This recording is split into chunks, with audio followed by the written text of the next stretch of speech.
Hi, I'm Richard from Digital Foundry, and what you're seeing here is what happens when you connect the PlayStation 4's HDMI output to the HDMI input of the Xbox One.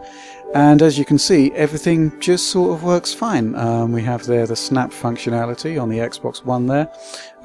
Any app can be accessed in this mode, running in parallel with either the TV feed or gameplay. And essentially anything that's in green text is a voice command. So we're actually using the interface fully via voice while our hands are busy with the PlayStation 4. And yeah, works fine. We're using 1080p here, but we have actually tried pretty much every type of HDMI output: 480p, 720p, 1080i, 1080p, 50 Hz, 60 Hz. And in all cases the Xbox One works well in getting the image up there, and no issues at all. There were some indications that the machine would be 4K ready, so we hooked up the PC and gave that a whirl, but no dice, it's not going to be working anytime soon with the current firmware, maybe in the future. Yeah, and the display properties on the PC also indicate that 1080p is the top end of the HDMI input on the Xbox One.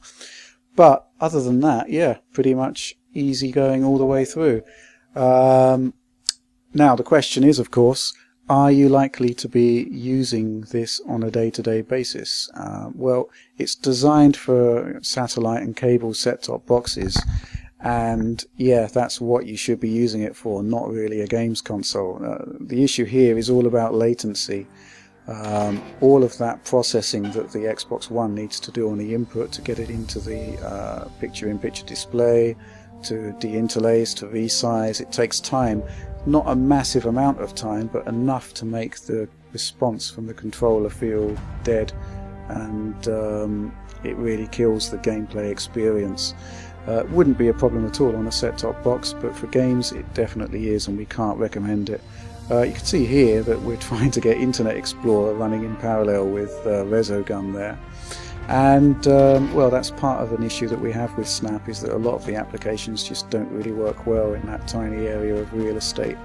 Skype, in-game DVR, specialist stuff like that, no problem at all, but Internet Explorer, no, it's not going to happen.